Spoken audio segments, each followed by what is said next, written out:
Chers abonnés, bonjour. Bienvenue sur la chaîne de Dr Traoré Amadou Ousmane, vétérinaire libéral du Mali, résidente à Bamako. Donc, sur cette chaîne de découverte, voilà, de compétences techniques, de compétences en élevage et tout simplement, voilà, des cas de ferme réussis. Cette deuxième partie de l'audit vétérinaire portera sur le poste de l'alimentation.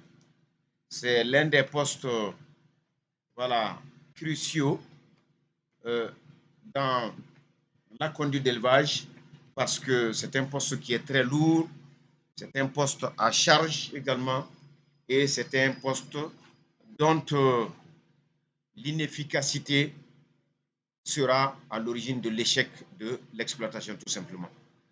Donc l'audit porte sur ce poste. Après le cheptel dont vous avez compris un peu comment faire une bonne structuration pour pouvoir par la suite proposer une bonne gestion, nous entamons l'alimentation. D'abord, il s'agit de vérifier l'existant, donc dans la ferme que vous visitez, les quantités, les qualités, le mode de distribution et ensuite l'efficacité tout simplement de l'alimentation. Évaluer d'abord les quantités de fourrage disponibles, tout ce qui est herbe de brousse, tout ce qui est foin, tout ce qui est ensilage si vous voulez. En tout cas, demandez les stocks et puis vérifier de visu ce qui est disponible. Et s'il n'y en a pas, il faut tout simplement le relever. Deuxième aliment qu'il faut absolument vérifier, ce sont les concentrés. Tout ce qui est céréales, tout ce qui est graines de céréales, tout ce qui est maïs, sorgho, blé, et tout ce qui est son de céréales aussi rentre un peu dans cette tranche. Et aussi tout ce qui est tourteau, tourteau de coton, tourteau d'arachide, tourteau de palmiste. En tout cas, tout ce qui est tourteau également rentre en tout cas dans cette frange-là.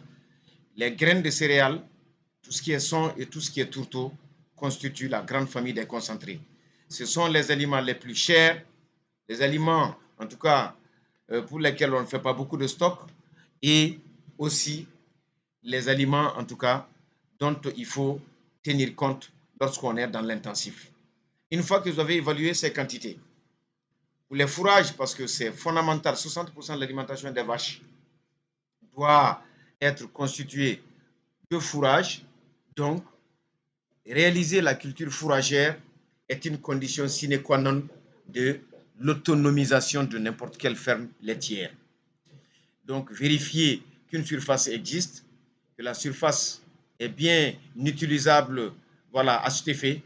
Deuxièmement, sélectionner la culture fourragère qui va avec, en connaissant le potentiel de production en tonnes de matière sèche ou de matière fraîche par hectare. Donc, on peut tout de suite évaluer la surface nécessaire pour couvrir les besoins, en tout cas, du cheptel. À côté de cette possibilité de culture qui est indispensable, qui est un élément qui va rendre autonome la ferme en fourrage, vous aviez aussi donc les concentrés, vérifier naturellement la quantité, vérifier la qualité de ce qu'il y a, vérifier les stockages, donc où est-ce que c'est stocké et quelle est la date de fabrication, ouvrir les sacs, vérifier donc en tout cas l'état même, donc aussi voilà, vous n'avez pas de parasites, vous n'avez pas d'insectes, vous n'avez pas en tout cas de dégradation et que l'odeur soit aussi en tout cas supportable ou acceptable. Bref, vous vérifiez, vous faites une véritable inspection des concentrés après en tout cas l'inspection des fourrages. Après cela, l'exercice d'alimentation consiste à voir quelles sont les quantités de fourrage distribuées dans la ferme, quelles sont les quantités de concentrés distribuées dans la ferme, comment cela est distribué, à quel rythme. Est-ce que c'est une fois par jour? Est-ce que c'est le matin, le soir? Est-ce qu'on donne les mêmes quantités à tout le monde? Est-ce qu'il y a des lots? Est-ce qu'il y a des bandes? Vous avez vu dans la première partie de l'audit que nous finissons par conseiller de faire des bandes. Donc, à la suite de cela, la ration va suivre par bande et par lot, tout simplement. Donc, chers auditeurs, chers docteurs vétérinaires, chers confrères, vous comprenez pourquoi je parle de technique d'audit vétérinaire, parce que c'est technique cette fois-ci, et il y a à calculer. Une fois que vous avez fini ces aspects-là, vous connaissez vos bandes, vous connaissez vos lots, vous allez maintenant rentrer dans la proposition de ration par lot. Donc, je commence par les vaches laitières parce que c'est le système, c'est le moteur, en tout cas, de ce type d'exploitation. Quelle quantité de concentré doit-on donner à une vache laitière pour qu'elle vous donne 10 litres, 15 litres de lait en fonction, en tout cas, de la génétique que vous avez vue? Il ne sert à rien de proposer une ration pour 10 litres pour une race locale. C'est clair que si c'est des locales, vous allez à 5 litres. Si c'est des métis, vous pouvez aller entre 10 et 15 litres de lait, en tout cas une ration. Et dans cette proportion de ration, en fonction des concentrés, donc si vous aviez des graines de céréales, graines de maïs par exemple, soit de maïs, tourteau de coton, et je donne des formules comme ça, 20, 40, 40, en tout cas du 20 et 50, 30, etc. Vous variez. L'essentiel, c'est d'être capable de déterminer l'énergie, de déterminer la protéine, de déterminer en tout cas tout ce qui est calcium et phosphore dans votre ration. Vous comprenez donc que je reviens à ce que j'ai dit, c'est technique cette fois-ci. Et une fois que vous avez votre concentré qui a au moins une unité fourragère par kilo et au moins 120 grammes de MAD par kilo, donc vous pouvez dire avec 5 kilos, avec 7 kilos, avec 8 kilos, je peux couvrir les besoins d'entretien et de production d'une vache qui produit 10 litres de lait par jour. Les fourrages, c'est ad libitum, c'est naturellement à volonté.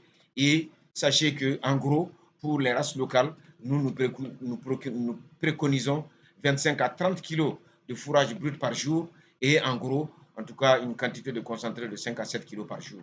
Bref, il faut que 2,5% du poids vif de l'animal soit en tout cas couvert par les fourrages dans un premier temps et ensuite vous avez en tout cas un phénomène tout simplement de remplacement.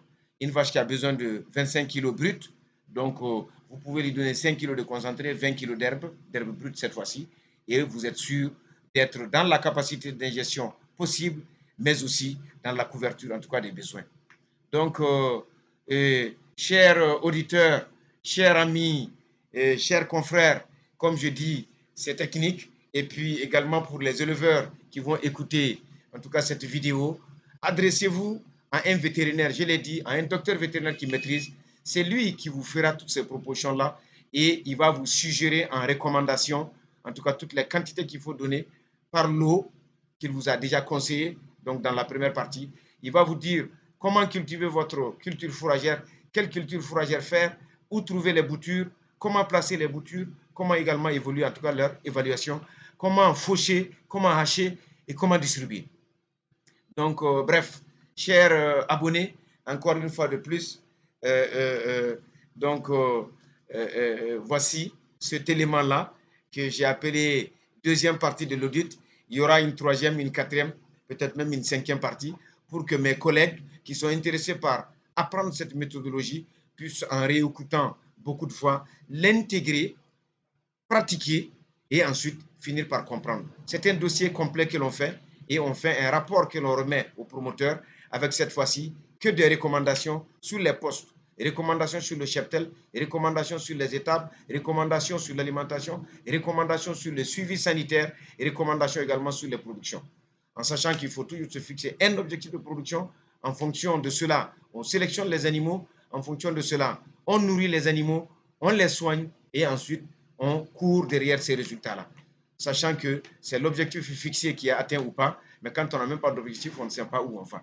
Ce qui est certain, c'est une méthode qui, au bout de 2-3 ans, finit par vous donner d'excellents résultats et vous allez avoir un tableau de bord qui vous permet tout simplement, en tout cas, d'avoir une véritable entreprise pastorale rentable. Donc, chers confrères, avec des remerciements encore, des encouragements, et ça fait 27 ans que nous pratiquons cet exercice, nous avons eu le temps de voir de long à large les résultats que l'audit donne. Vraiment, c'est une technique qui est infaillible, c'est une technique qui est cartésienne, qui est technique, qui est scientifique et qui donne de très très bons résultats à un spécialiste, à un docteur vétérinaire auquel en tout cas les éleveurs se confient. Donc, je vous remercie, je vous souhaite bon courage, je vous souhaite aussi une bonne intégration de cette technique et de cette technologie et puis vraiment que cela puisse vous apporter plein de développement, rendre les éleveurs heureux et puis leur donner des véritables entreprises, des machines qui fonctionnent, qui produisent, parce que les coûts sont connus au départ, les coûts sont connus à l'arrivée, les recettes sont également en tout cas prévisibles dans cet exercice. Donc, tous les aspects de l'alimentation sont effectivement revus dans cet élément-là. Je vous remercie et puis à la prochaine, à bientôt.